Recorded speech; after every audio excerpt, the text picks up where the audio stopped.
आहे.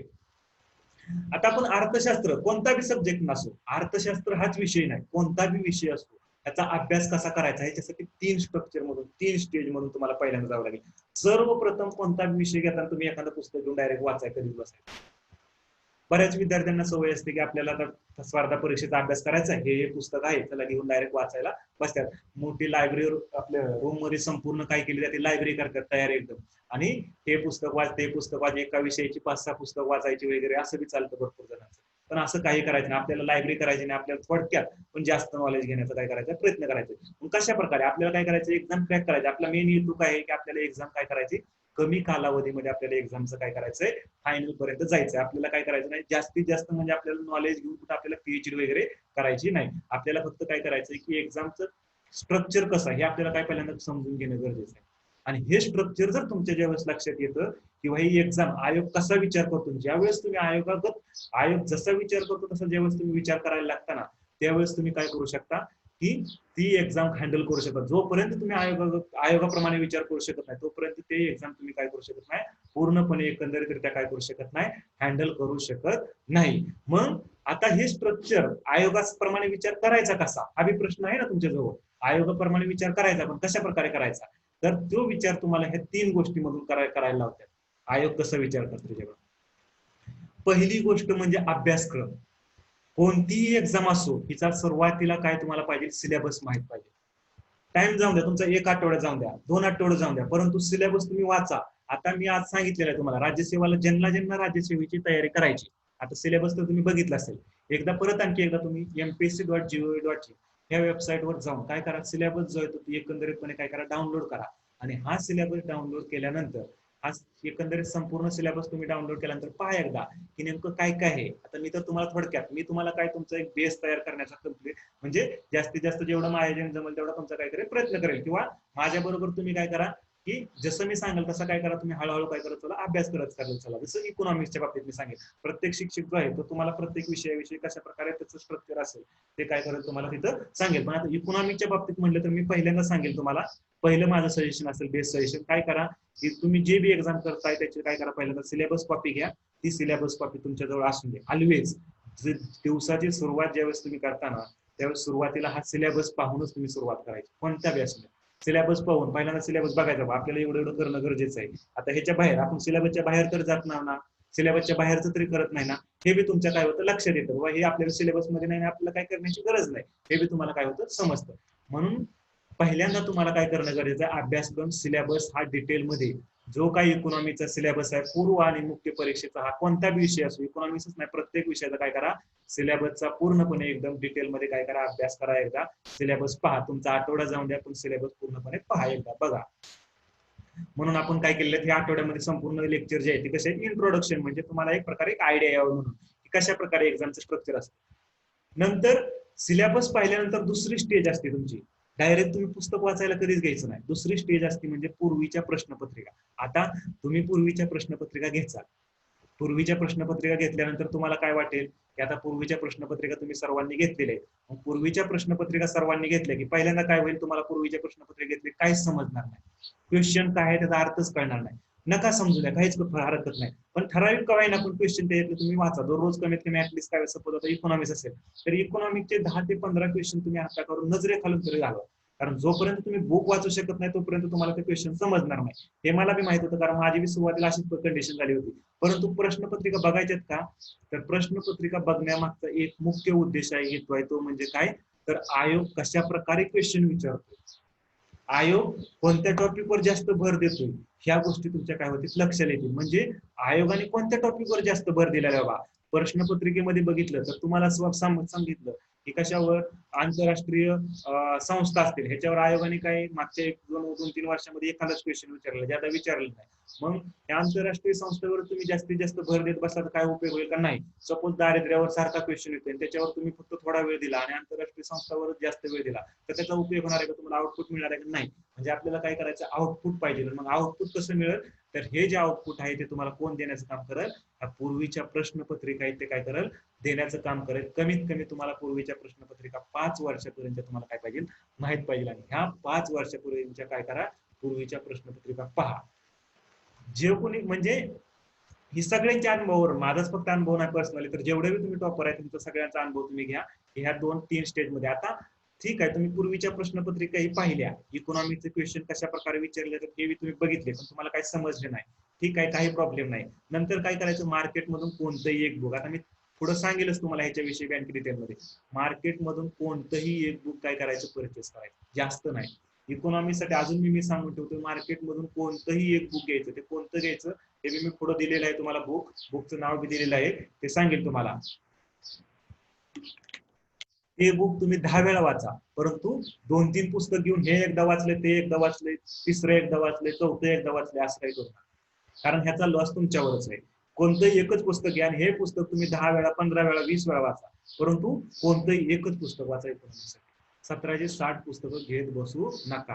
म्हणजे ह्या 3 स्टेज मधून तुम्ही ज्यावेळेस जाता त्यावेळेस तुम्ही काय करू लागता, पहिली स्टेज ज्यावेळेस तुम्ही अभ्यासक्रम पाहता, दुसरी गोष्ट काय तर पूर्वीच्या ज्या 5 वर्षाच्या प्रश्नपत्रिका ह्या तुम्ही त्यावेळेस ज्यावेळेस बघता आणि कोणतंही एक पुस्तक ज्यावेळेस तुम्ही घेता, अभ्यास म्हणजे त्याचा करायला सुरुवात करता, त्यावेळेस तुम्ही हळूहळू कुठेतरी आयोगागत विचार करायला काय होती, तुमची सुरुवात होते. आणि ज्या वेळेस तुम्ही परफेक्ट म्हणजे तुमचा ज्यावेळेस पूर्णपणे त्याचा अभ्यास होतो, त्यावेळेस तुम्हाला कोणताही क्वेश्चन कसा होत नाही, कोणत्याही क्वेश्चनची तुम्हाला अडचण भासत. म्हणजे या 3 स्टेज मधून तुम्हाला काही केल्यानंतर जावं लागणार आहे. नंतर मग प्रत्येक विषयाच्या बाबतीत, माझ्या फक्त अर्थशास्त्राच्या बाबतीत नाही सांगत, तर कोणताही विषय असू दे, प्रत्येक विषयाच्या बाबतीत तुम्हाला या 3 स्टेज मधून जावे लागेल. ठीक आहे, आता पुढे बघू. आता हे तुमच्यासाठी मी सोपं करून देतो थोडक्यात. मी ही 3 स्टेज आहेत ना, ह्या तुमच्यासाठी काय करतो, आणखी जरा थोड्याशा सोप्या करून देतो. आता पहिली स्टेज राज्यसेवा पूर्व परीक्षेमध्ये अभ्यासक्रम, इकॉनॉमिकच्या बाबतीत म्हणलं, अर्थशास्त्राच्या बाबतीत म्हणलं तर राज्यसेवा पूर्व परीक्षेचा अभ्यास काय आहे अर्थशास्त्राचा. अर्थशास्त्रामध्ये अभ्यासक्रमामध्ये म्हणलं अर्थशास्त्र पूर्व परीक्षा, राज्यसेवा काय पूर्व परीक्षेचा. पहिलं सांगितलेलं, थोडक्यात सांगितलेलं त्यांनी पूर्व परीक्षेमध्ये, ज्यादा काय डिटेलमध्ये किंवा विस्तृतमध्ये अभ्यासक्रम दिलेला नाही. काय सांगितले, इकॉनॉमिक अँड सोशल डेव्हलपमेंट, म्हणजेच काय, आर्थिक आणि सामाजिक विकास, त्याच्यामध्ये सस्टेनेबल डेव्हलपमेंट, शाश्वत विकास वगैरे.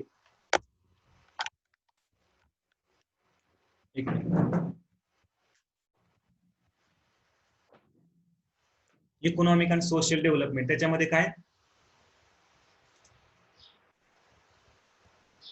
इकॉनॉमिक आणि सोशल डेव्हलपमेंट, त्याच्यामध्ये काय, सस्टेनेबल डेव्हलपमेंट, शाश्वत विकास, परत दारिद्र्य, इन्क्लुजन, डेमोग्राफिक, सोशल सेक्टर, सामाजिक क्षेत्र आहेत ना, त्याच्यामधले वेगवेगळे इनिशिएटिव्ह वगैरे असतील ते.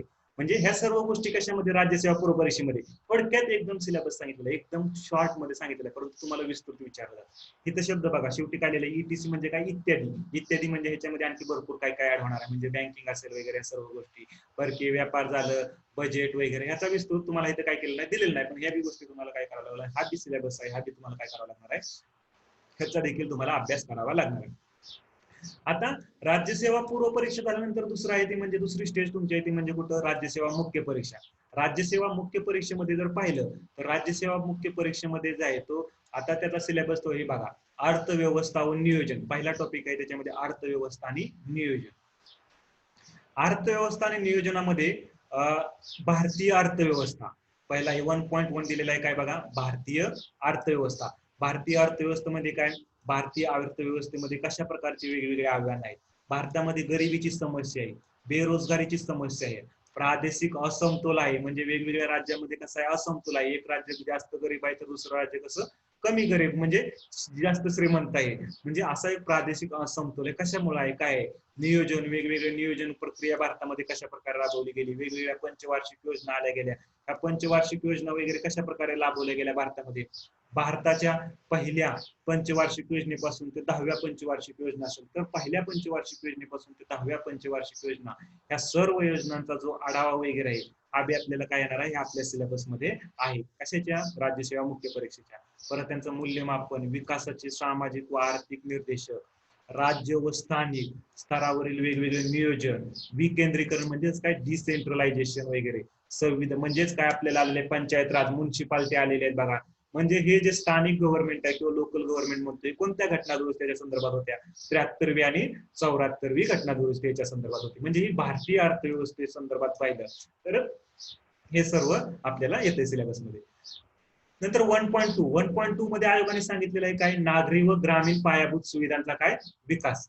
नागरी व ग्रामीण पायाभूत सुविधांचा विकास. आता पायाभूत सुविधा म्हणजे काय, जे आपण रोड, रेल्वे, परत काय बांधलं जातात, ब्रिज बांधले जातात, ह्या सगळ्या गोष्टीमध्ये त्याला काय म्हणलं जातं, एक प्रकारे पायाभूत सुविधांचा विकास म्हणजे पायाभूत सुविधांची डेव्हलपमेंट वगैरे. मग नागरी भागामध्ये काय काय गरजेचं आहे बाबा, पायाभूत सुविधा कोणत्या कोणत्या आणणं, इन्फ्रास्ट्रक्चर कोणकोणतं आणणं गरजेचं आहे नागरी भागामध्ये, ग्रामीण भागामध्ये कोणकोणतं इन्फ्रास्ट्रक्चर आणणं गरजेचं आहे, त्यांच्या गरजा काय आहेत, महत्व काय आहे, परत आणखी ऊर्जा, पाणी पुरवठा, स्वच्छता, गृहनिर्माण, परिवहन, रस्त, बंदर, सहसूचना म्हणजे जे टपाल खातं आहे, टपाल खात्यामध्ये बँकिंग काही इन्फ्रास्ट्रक्चर मध्ये डेव्हलपमेंट आपल्याला विकास करायचा आहे काय, दूरसंचार, रेडिओचं नेटवर्क, दूरचित्रवाणी, इंटरनेटचे महाजाल, अशा सामाजिक व आर्थिक पायाभूत सुविधांची वाढ व विकास, तसेच भारतातील पायाभूत सुविधांशी संबंधित पेच प्रसंग व समस्या, धोरण, पर्यायी सरकारी खाजगी क्षेत्रातील भागीदारी, पीपीपी, परत भारतीय वित्त विकास व पायाभूत सुविधांचा विकास वगैरे, म्हणजे भारतामध्ये जे वित्त विकास असेल किंवा पायाभूत सुविधा असेल त्यांचा विकास वगैरे, पायाभूत सुविधांच्या विकासाचे खाजगीकरण, पायाभूत सुविधांच्या विकासासाठी केंद्र सरकारची व राज्य सरकारची वेगवेगळी धोरणे कशा प्रकारची आहेत वगैरे, राज्य सरकारचे काय धोरणं असतात पायाभूत सुविधा इन्फ्रास्ट्रक्चर म्हणलं, केंद्र सरकारची काय वेगवेगळी धोरणं आहेत, परत परिवहन, गृहनिर्माण, नागरी ग्रामीण समस्या, केंद्र सरकारचे व राज्य सरकारचे जे वेगवेगळे उपक्रम आहेत ते व कार्यक्रम, बीओएलटी, बांधा, वापरा, भाडेपट्टी द्या, हस्तांतरित करा, बीओटी बांध, म्हणजे सर्व आपल्याला पुढे बघायचं तुमच्या लक्षात येईल, हवा हे सिलेबसचा एक पार्ट आहे. 1.3 उद्योग व गरजा, म्हणजे वेगवेगळे उद्योग वगैरे कशा प्रकारे सुरू झाले, उद्योगांची सुरुवात कशा प्रकारे, म्हणजे आर्थिक व सामाजिक विकासात उद्योगांचे काय महत्व आहे, त्यांची भूमिका कशा प्रकारे आहे, वाढीचा आकृतीबंध काय आहे, विशेषतः महाराष्ट्राच्या संदर्भात काय म्हटलेलं आहे, विशेषतः महाराष्ट्र, कारण एमपीएससी कोण करतं, महाराष्ट्र गव्हर्नमेंट किंवा MPSC Maharashtra public service commission, मग महाराष्ट्राच्या संदर्भात जास्त काय केलं जाईल, फोकस केला जाईल. तर भारताच्या मोठ्या उद्योगांची संरचना वगैरे कशा प्रकारची आहे, लघु उद्योग, कुटीर व ग्राम उद्योग, त्यांच्या समस्या काय आहेत, कुटीर व ग्राम उद्योग, त्यांचा दृष्टिकोन कशा प्रकारे, शिथिलीकरण झालं, खाजगीकरण, म्हणजे 1991च्या सुमारास बघा एलपीजी रूपम आपण म्हणतो, जागतिकीकरण, खाजगीकरण, उदारीकरण झालं, हे सर्व. परत त्यांचे लघु उद्योगावर हे जागतिकीकरण, उदारीकरण, खाजगीकरण झाल्यामुळे लघु उद्योगावर त्याचा काय परिणाम झाला, लघु उद्योगांचा विकास, प्राचालन, परत संनियंत्रण यांकरता महाराष्ट्राचे धोरण, उपाययोजना वेगवेगळ्या व कार्यक्रम, लघु उद्योग, कुटीर उद्योग यांची निर्माण संभाव्यता काय आहे, विशेष आर्थिक क्षेत्र एसईझेड म्हणजे स्पेशल इकॉनॉमिक झोन, म्हणजे भारतामध्ये वेगवेगळे एसईझेड कशा प्रकारे आले, कधी सुरुवात झाली एसईझेडची, पहिला एसईझेड कोणता, गुजरात मधला कांडला वगैरे, म्हणजे परत एसजीव्हीएस, हा सगळ्या उद्योगांच्या बाबतीत, म्हणजे थोडक्यात म्हणजे इकॉनॉमिक्स मध्ये उद्योगावर काय असतात क्वेश्चन असतात मेन्स एक्झामला. परत सहकार, सहकारामध्ये सहकाराचे, आता हे जो आपला पेपर आहे इकॉनॉमिक्सचा, हा कोणत्या पार्ट मध्ये मी सांगितलेलं GS4 मध्ये येणार आहे. सहकार, सहकारामध्ये सहकाराची संकल्पना, त्याचा उदय कसा झाला, सहकार म्हणजे काय, समुदिष्ट, जुनी व नवीन तत्वे कोणती, भारतामध्ये सहकार चळवळीची वाढ व विधीकरण कशा प्रकारे झाले, विधीकरण, महाराष्ट्रातल्या वेगवेगळ्या सहकारी संस्था कोणकोणत्या आहेत, परत प्रकार त्यांचे कोणकोणते आहेत महाराष्ट्रातील सहकारी संस्थांचे, भूमिका काय आहेत, महत्व, विविधीकरण कशा प्रकारे सहकारी संस्थांचे, राज्य धोरण व सहकार क्षेत्र कशा प्रकारे, विधानमंडळ, पर्यवेक्षण, लेखा परीक्षण व सहाय्य, महाराष्ट्रातील सहकारी संस्थांच्या वेगवेगळ्या समस्या काय आहेत, जागतिक स्पर्धेच्या युगात सहकारी संस्थांचे भवितव्य काय आहे समोर, महाराष्ट्रातील सहकार चळवळीचा आढावा, सुधारणा व त्याचे भवितव्य, कृषी पणन यातील पर्यायी धोरण विषयक व उपक्रमशीलता, रोजगार हमी योजना, ही रोजगार हमी योजना कशा प्रकारे आणले वगैरे, या सगळ्या सहकाराच्या विषयी आपल्याला पाहायचं आहे. आर्थिक सुधारणा 1.5 मध्ये बघितले, 1.5 मध्ये सांगितलेलं आहे त्यांनी काय आयोगाने GS4 मध्ये, आर्थिक सुधारणा, आर्थिक सुधारणांची पार्श्वभूमी, शीतलीकरण, खाजगीकरण, जागतिकीकरण, शीतलीकरण म्हणजे काय, जागतिकीकरण म्हणजे काय, खाजगीकरण म्हणजे काय, या संकल्पना कशा उदयास आल्या, त्यांचा अर्थ काय आहे या संकल्पनांचा नेमका, व्याप्ती किती ह्या संकल्पनांची, परत मर्यादा वगैरे, केंद्र व राज्य स्तरावरील आर्थिक सुधारणा वेगवेगळ्या असतील त्या पाहायच्यात आपल्याला, परत जागतिक व्यापार संघटनेची मुदत, तरतुदी व त्यांची अंमलबजावणी वगैरे, हे बी आपल्याला काय करायचं याच्यामध्ये आर्थिक सुधारणामध्ये घ्यायचं. भारतीय अर्थव्यवस्थेवरील त्यांचा परिणाम काय आहे, कशा प्रकारे झालेला आहे, आता तुम्हाला हे थोडंसं वाटेल बाबा हे काय सर बोलते म्हणजे चालूच आहे सरांचं काय आम्हाला समजेना, परंतु हे सगळे कन्सेप्ट आहेत. कन्सेप्ट आपल्याला सेपरेट पर्टिक्युलर टॉपिक मध्ये काय करायचं आहे, प्रत्येक कन्सेप्टचा काय करायचा आहे, अभ्यास करायचा किंवा ते प्रत्येक कन्सेप्ट समजून घ्यायचे. जस्ट तुम्हाला सिलेबस वरून काय करतोय मी तुमची नजर घालवतोय की सिलेबस काय आहे म्हणून. भारतीय अर्थव्यवस्थेवर त्याचा परिणाम किंवा त्याच्या वेगवेगळ्या समस्या कशा प्रकारे आहेत. आंतरराष्ट्रीय व्यापार. आता आंतरराष्ट्रीय व्यापार म्हणजे भारतात किंवा भारताबाहेर जो चालला जातो त्याला काय म्हटलं जातं, आंतरराष्ट्रीय व्यापार. मग हा आंतरराष्ट्रीय व्यापार किंवा आंतरराष्ट्रीय भांडवली चळवळी कशा आहेत, कशा कशा प्रकारच्या वेगवेगळ्या. परत जागतिकीकरणाच्या युगास उदयास आलेला कल. परत भारतीय जागतिक व्यापारांची वाढ कशा प्रकारे, रचना, निदेश. भारताचे विदेश व्यापार धोरण. भारताचे विदेशामध्ये जो वेगवेगळ्या देशांमध्ये बरोबर व्यापार केला होता त्याचं धोरण नेमकं काय भारताचं. तर निर्मितीचे प्रचालन, जागतिक व्यापार संघटना व आंतरराष्ट्रीय व्यापार, विदेशी भांडवल, अंतर्देशी प्रवाह, रचना, वाढ, एफडीआय. भारतामध्ये एफडीआय ला किती प्रमाणात आलावा आहे, फॉरेन डायरेक्ट इन्व्हेस्टमेंट आपण त्याला म्हणतो, की भारतामध्ये जी विदेशी लोक जी गुंतवणूक करतात ती एफडीआयच्या स्वरूपात काय केली जाते, गुंतवणूक किंवा एफडीआयच्या स्वरूपात गुंतवणूक केली जाते. त्याच्यामध्ये किती लिमिट आहे, कोणत्या क्षेत्रामध्ये किती एफडीआय आलावा आहे वगैरे. भारतीय वित्त विकास इत्यादी. वाणिज्य, बहुराष्ट्रीय, आंतरराष्ट्रीय वित्त व्यवस्था, अभिकरणाची भूमिका, आंतरराष्ट्रीय नाणेनिधी. आंतरराष्ट्रीय नाणेनिधी म्हणजे आपलं म्हणतो तो commonly international monetary fund IMF. याची स्थापना कधीची आहे, कशा प्रकारे हेडक्वार्टर कुठे आहे इंटरनॅशनल मॉनिटरी फंडचं वगैरे. जागतिक बँक, वर्ल्ड बँकची स्थापना कधीची आहे, कशा प्रकारे वर्ल्ड बँकचा उदय झाला, आंतरराष्ट्रीय विकास अभिकरण कशा प्रकारे, आंतरराष्ट्रीय पत आकारणी वगैरे. हे सर्व आंतरराष्ट्रीय व्यापार आणि आंतरराष्ट्रीय भांडवली चळवळीचा काय आहे, पार्ट आहे. 1.7 मध्ये गरिबीचे निर्देशांकन व अंदाज. त्याच्यामध्ये दारिद्र्य रेषा. आता गरिबीमध्ये काय येणार, दारिद्र्य रेषा. दारिद्र्य रेषेमध्ये काय, दारिद्र्याच्या काय काय वेगवेगळ्या संकल्पना आपल्याला पाहायच्या. त्याच्यामध्ये दारिद्र्यामध्ये वेगवेगळ्या संकल्पना म्हणजे स्वातंत्र्यानंतर भारतामध्ये एक महत्वाची मेन समस्या होती, कोणती, पोवर्टी, दारिद्र्य. म्हणजे दारिद्र्याची समस्या ना, हा जो टॉपिक आहे राज्यसेवा पूर्वला बी झाला, मुख्यला बी झाला, दारिद्र्य टॉपिक आपल्यासाठी काय खूप खूप इम्पॉर्टंट आहे. कारण क्वेश्चन हा 100% याच्यावर दारिद्र्यावर असतो. मग याच्यामध्ये दारिद्र्याची संकल्पना असेल, वस्तुस्थिती कशा प्रकारे, दारिद्र्य रेषेखालील किंवा दारिद्र्य रेषेखालील कुणाला म्हटलं जाईल, त्याच्यामध्ये कशी आहे बाबा, पॉवर्टी लाईन कशी असते, दारिद्र्य रेषेच्या वरची लोक कोणती, दारिद्र्य रेषेच्या खालील कोणती लोक आहेत, म्हणजे ह्या सर्वांचा कशाच्या आधारावर हे सर्व ठरवलं जातं. परत दारिद्र्य निर्मूलनाच्या वेगवेगळ्या उपाययोजना, भारतातील जनन क्षमता, विवाह दर, मृत्यू संख्यावर रोगटपणा, लिंग सक्षमीकरण धोरण असेल. परत रोजगार निर्धारणाचे घटक वेगवेगळे. 1.8 मध्ये बेरोजगारी. भारतामध्ये महत्वाची समस्या म्हणजे कोणती, बेरोजगारीची समस्या. म्हणजे समस्या कशाप्रमाणे झालेली आहे, त्याच्यामुळे मग परत आणखी गरिबी वाढणार, दारिद्र्य वाढणार. या सर्व गोष्टी बरेच जोरात. त्याच्यासाठी काय काय वेगवेगळ्या उपाययोजना काय आहेत, उत्पन्न, दारिद्र्य, रोजगार यांच्यामधला सगळा संबंध वगैरे, वितरणासंदर्भात प्रश्न, सामाजिक न्याय. आणि 1.9 आहे तो म्हणजे महाराष्ट्राची अर्थव्यवस्था. आता हे आपण बघितलं, भारताची अर्थव्यवस्था हा जो विषय आहे तो संपूर्ण जवळजवळ UPSC पासून ते कंबाईन पर्यंत कॉमनच असतो, त्याच्यामध्ये काही ज्यादा नाही. फक्त जर ही बघितलं आपण राज्य आपल्या ह्याच्यामध्ये राज्यसेवेमध्ये महाराष्ट्राची अर्थव्यवस्था एक आहे, एक्स्ट्रा टॉपिक आहे UPSC पेक्षा. ह्याच्यामध्ये कृषी, उद्योग व सेवा क्षेत्राची वेगवेगळी ठळक वैशिष्ट्ये,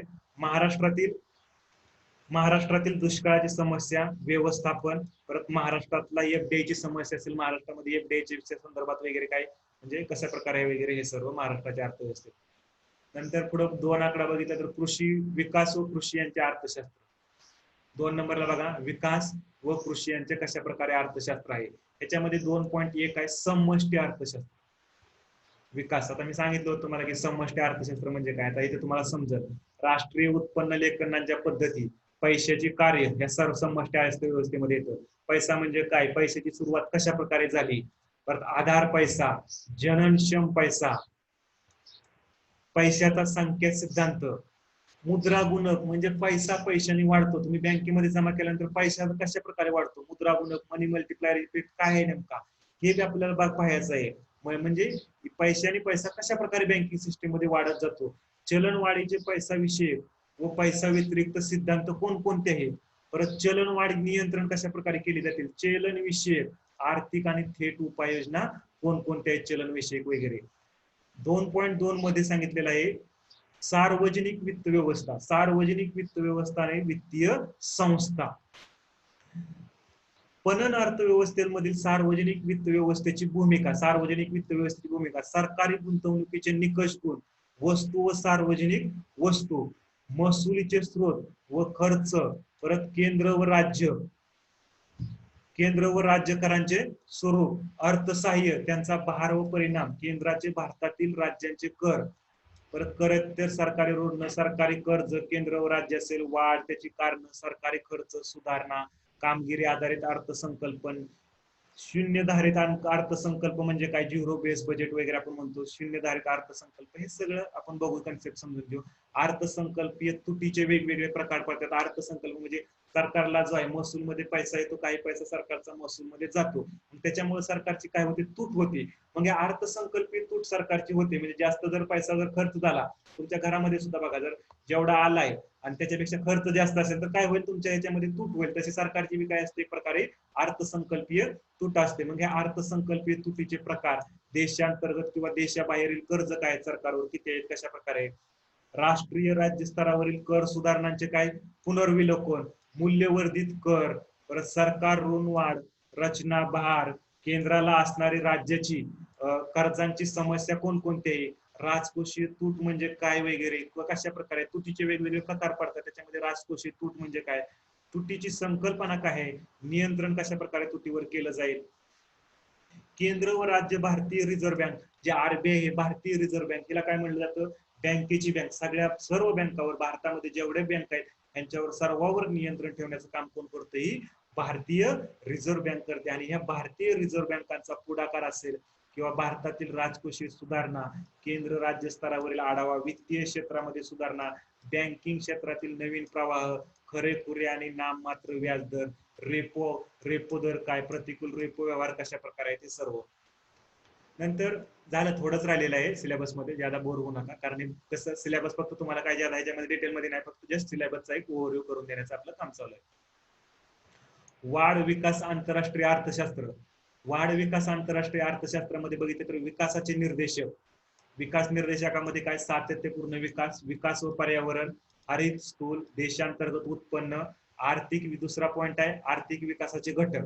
आर्थिक विकासाच्या घटकामध्ये नैसर्गिक साधन संपत्ती, लोकसंख्या, लोकसंख्येविषयी म्हणजे जी मागील आपली लोकसंख्या झालेली आहे, कोणती, 2011ची जी जनगणना आहे त्याच्याविषयी आपल्याला काय पाहिजे, माहिती पाहिजे. 11च्या जनगणनेविषयी म्हणजे सर्व, म्हणजे मागील 1 वर्षापूर्वी किंवा आतापर्यंत कशा प्रकारे कधी जनगणनेची सुरुवात झाली, मानवी भांडवल, पायाभूत सुविधा, सांख्यिकी शास्त्रीय संक्रमणाचा सिद्धांत, मानवी विकास निर्देशांक, मानवी दारिद्र्य निर्देशांक, लिंग सशक्तीकरण उपयोजना वगैरे, वाढीमधील विदेशी भांडवलाची व तंत्रज्ञानाची भूमिका, बहुराष्ट्रीय महामंडळे, वाढीचे इंजिन म्हणून आंतरराष्ट्रीय व्यापार, आंतरराष्ट्रीय व्यापाराचे वेगवेगळे सिद्धांत, IMF, IBRD, WTO, प्रादेशिक व्यापार करारनामा, सार्क, ASEAN वगैरे. आता हे काय मी वाचत बसत नाही, आता कृषी व्यवस्थेचं तुम्ही नंतर काय करा, आता हे मी स्क्रीन ठेवलेली आहे तुमच्या जवळ, वेबसाईट वर जावा आपल्या, पण त्या www.mpsc.gov.in या वेबसाईट वर तुम्ही गेल्यानंतर तुम्हाला काय होईल, या वेबसाईट वर म्हणजे या वेबसाईट वर गेल्यानंतर संपूर्ण सिलेबस तुम्ही काय करायचं, डाउनलोड करा. आणि हा डाउनलोड केल्यानंतर तुम्ही एकदा वाचा संपूर्ण सिलेबस, एक आठवडा जाऊन द्या तुमचा, मी म्हणतो 2 आठवडे जाऊ द्या, परंतु जर तुमची ही जी आपली लेक्चर सिरीज 2021च्या काय असेल, राज्यसेवेच्या दृष्टीने असेल, त्याच्यामुळं 2 आठवड्यामध्ये तुम्ही संपूर्ण काय करताल, सिलेबस संपूर्ण म्हणजे तुम्ही काय करा, 1-2 आठवड्यामध्ये बारीक नजर, म्हणजे बारीक प्रत्येक छोटी छोटी गोष्ट आहे ती थोडीशी काय त्याच्याविषयी काय वाटतंय का तुम्हाला, काय समजतंय का, म्हणजे त्याचं जाणून घेण्यासाठी थोडासा काय करा, प्रयत्न करा, म्हणजे सिलेबसवर लक्ष द्या. नंतर दुसरी स्टेप करा घ्या तुम्ही, किंवा आठवड्याभर तुम्ही सिलेबस वाचल्यानंतर म्हणजे क्वेश्चन पेपर तुम्हाला पाहिजे, क्वेश्चन पेपरसाठी काय करायचं, कशा प्रकारे करायचं, हे थोडं मी घेतलेलं आहे. आता ही भारतीय कृषी व्यवस्था, ग्राम विकास व सहकार, आता ह्याच्यामध्ये बी सिलेबस मध्ये सांगितलेला आहे संपूर्ण पाठ बघा. आर्थिक विकासातील कृषी क्षेत्राची भूमिका कशा प्रकारे आहे, धारण केलेल्या जमिनीचा आकार असेल, उत्पादकता वगैरे, हरित क्रांती, तंत्रशास्त्र विषयक बदल किंवा कृषी विषयकच्या किमती वगैरे, व्यापाराच्या वेगवेगळ्या अटी, शेतीला अर्थशास्त्र असेल, भारतातील कृषी उत्पन्न वाढीतील प्रादेशिक तफावत वगैरे, या सगळ्या योजना वगैरे येतात कृषीच्या संदर्भात. परत जागतिक व्यापार संघटना व शेती त्याच्या संदर्भ काय आहे, कशा प्रकारे आहे वगैरे, WTO वगैरे त्याच्या. आणि कृषीमध्ये आणखी पाहिलं तर काय, राष्ट्रीय अर्थव्यवस्थेमध्ये कृषीचे कशा प्रकारे महत्व आहे, आपल्या भारताची जी राष्ट्रीय अर्थव्यवस्था आहे याच्यामध्ये कृषीचे काय महत्व आहे, कमी उत्पादकतेची कारण कोणती आहेत, किंवा कृषी विषयक उत्पादन, जमीन सुधारणा, जमिनीचा वापर कशा प्रकारे, मृद व जल संधारणा, परत प्रजनाश्रयी शेती यांसारख्या विकास कामांचे सिंचन, त्यांच्या पद्धती, शेतीचं यांत्रिकरण करायचं आपल्याला, मग यांत्रिकरण म्हणजे काय वगैरे सर्व, ह्याच्यामध्ये कोणत्या वेगवेगळ्या योजना आहेत का बा. परत ग्रामीण भागामध्ये जो कर्जबाजारीपणाची जास्त समस्या आहे, कर्जमाफी वगैरे सारखी केली जाते, मग याच्यामध्ये कर्जमाफी करायची का नाही, कर्जमाफीच्या संदर्भात वगैरे कृषी पतवाढीची समस्या वगैरे आली, गरज, महत्व, त्यात गुंतलेल्या वित्तीय संस्था वगैरे, नाबार्ड असेल, भूमी विकास बँक असेल, कृषी किमती घटक, विविध कृषी उत्पादनावर परिणाम करणारे घटक, विविध कृषी विषयक उत्पादन, त्यांच्या सांख्यिकीय आधारभूत किमती, अर्थशास्त्रीय, कृषी पणन सद्यस्थिती वगैरे, नंतर अन्न पोषण आहार वगैरे, याच्यामध्ये हरित क्रांती वगैरे आली, पहिली हरित क्रांती कधी झाली, दुसरी हरित क्रांती असेल, अन्न स्वावलंबन, अन्न सुरक्षेमधले ज्या वेगवेगळ्या समस्या आहेत त्या समस्या, आणि हे सर्व ह्याच्यामध्ये अन्न पोषण आहारामध्ये. नंतर पुढचा आहे भारतीय उद्योग व पायाभूत सुविधा सेवा क्षेत्र वगैरे, याच्यामध्ये 2.7 मध्ये पायाभूत सुविधामध्ये कल, उद्योगांची रचना वाढ, भारतातील पायाभूत सुविधा कशा प्रकारे, त्यांचा सेवा क्षेत्राशी काय संबंध वगैरे आहे, खाजगी व सहकारी क्षेत्र, लघु उद्योग, कुटीर उद्योग, बीपीओ, बिझनेस प्रोसेसिंग आउटसोर्सिंग वगैरे, किंवा भारतीय उद्योगधंद्यामधील उदारमतवाद असेल, त्यांचा परिणाम, उद्योगातील आजारपण वगैरे. हा थोडक्यात इकॉनॉमीचा जो सिलेबस आहे, जो मुख्य परीक्षा राज्यसेवेचा, राज्यसेवा मुख्य परीक्षा, ह्याचा आपण काय केला, आढावा घेतला किंवा पाहिला, एकदम वरचीवर काय केलं आपण, नजर फिरवली की हा राज्यसेवा मुख्य परीक्षेचा काय आहे, इकॉनॉमीचा सिलेबस आहे. मग हा इकॉनॉमीचा सिलेबस तुम्हाला काय करायचा आता, करायचा आहे. मी सांगितले आता, सारखं सारखं सांगत नाही, वेबसाईट www.mpsc.gov.in या वेबसाईटवर जायचं. सर्वांसाठी आजचं एकच काम असेल, जेवढे जॉईन झालेले त्यांच्यासाठी, या आपल्या वेबसाईटवर जायचं, कोणत्या, www.mpsc.gov.in. इथं जाऊन तुम्ही सिलेबस काय करायचा, डाउनलोड करायचा. आजचं तुमचं कामच असेल. हा डाउनलोड केल्यानंतर संपूर्ण सिलेबस, राज्यसेवा पूर्व परीक्षा मुख्य परीक्षा, हा संपूर्ण सिलेबसची तुम्ही कॉपी तुमच्या सर्वांजवळ मोबाईल असेल, सर्वांनी काय करायचं, संपूर्ण सिलेबस एकदा 2-3 वेळा, 4 वेळा, 5 वेळा काय करा, नजरे खालून घाला आणि पहा एकदा, म्हणजे काय काय, किंवा ज्यावेळेस तुम्ही अभ्यास करत असेल त्यावेळेस अभ्यासाची सुरुवात काय करा, सिलेबस पाहूनच काय करत जावा. नंतर आता ही झाल्यानंतर बघा, आता पूर्वीच्या आपल्याला काय बघायचं, आता दुसरी स्टेज म्हणजे आपली असते बघा, सिलेबस पाहिल्यानंतर दुसऱ्या स्टेजवर तुम्हाला उतरायचं. अर्थशास्त्रामध्ये दुसरी स्टेज आपली आली ती म्हणजे काय, पूर्वीच्या प्रश्नपत्रिका. दुसरी स्टेज तुमची काय आहे, पूर्वीच्या प्रश्नपत्रिका. तुम्हाला काय करणं गरजेचं आहे, पूर्वीच्या जेवढ्या प्रश्नपत्रिका आहेत, कमीत कमी किती, 5 वर्षाच्या, आपल्या आयोगाच्या वेबसाईटवर पूर्वीच्या प्रश्नपत्रिका सुद्धा तुम्हाला काय होतील, राज्यसेवा पूर्व असतील, मुख्य असतील, तुम्हाला अवेलेबल होतील. तुम्हाला पर्टिक्युलरली एक आहे, पण तिथे खूप त्रास होईल तुम्हाला डाउनलोड वगैरे करण्यासाठी.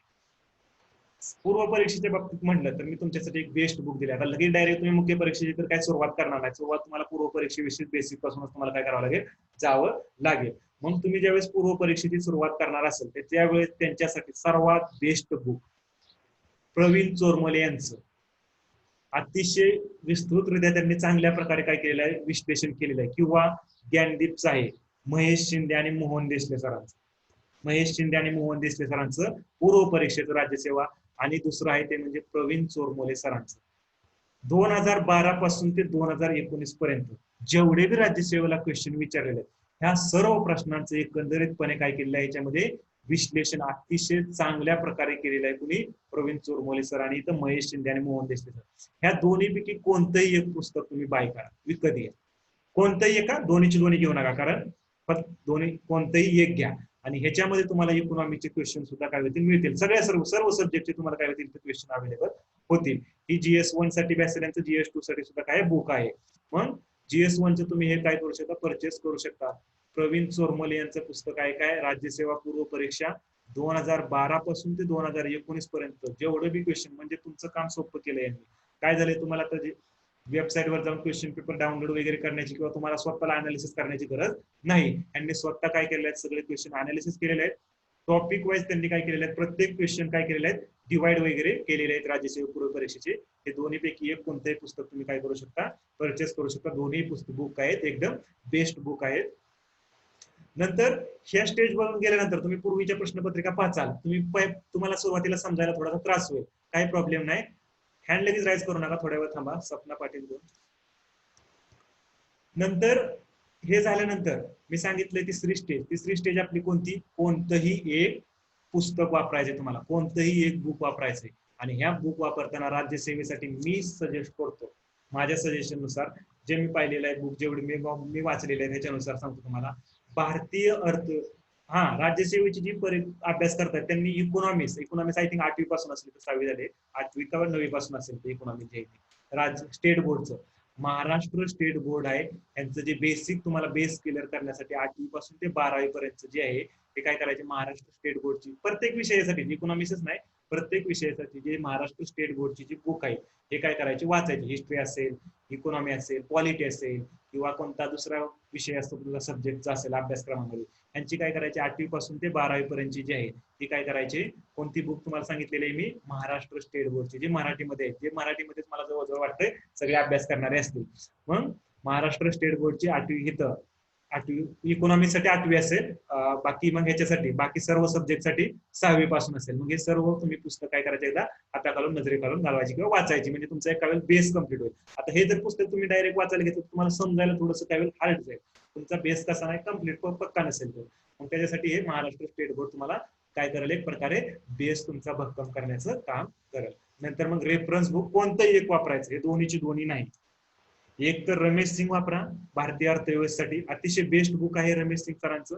आणि नाहीतर दुसरं आहे ते म्हणजे किरण देसले सर, कोणतं, डॉक्टर किरण देसले, यांचं काय करा, यांचं बुक वापरा. देसले सरांचं बी आहे. इथं पेपर 2चं मी सांगितलेलं 2 बुक आहेत ऍक्च्युअली, पेपर फर्स्ट पार्ट 1 आणि पार्ट 2 असे 2 बुक आहेत इकॉनॉमिक्ससाठी. ह्या दोन्हीपैकी कोणतंही एक तुम्ही बुक काय करू शकता, वापरू शकता, जे अवेलेबल असेल तुमच्याकडे, तुम्हाला जे अवेलेबल होईल. दोन्ही बुक आहेत, बेस्ट आहेत. मी सजेस्ट करेन रमेश सिंग वापरा असं सजेस्ट करेल मी. सेकंड प्रेफरन्स माझा असेल तो देसले सरांना असेल. रमेश सिंगचं बी बुक आता मराठीमध्ये काय आहे आपल्याला अवेलेबल होतं मार्केटमध्ये. हे एक बुक आणि इथलं जे कोणतं आहे ह्याच्यातलं एक बुक, हे कोणतंही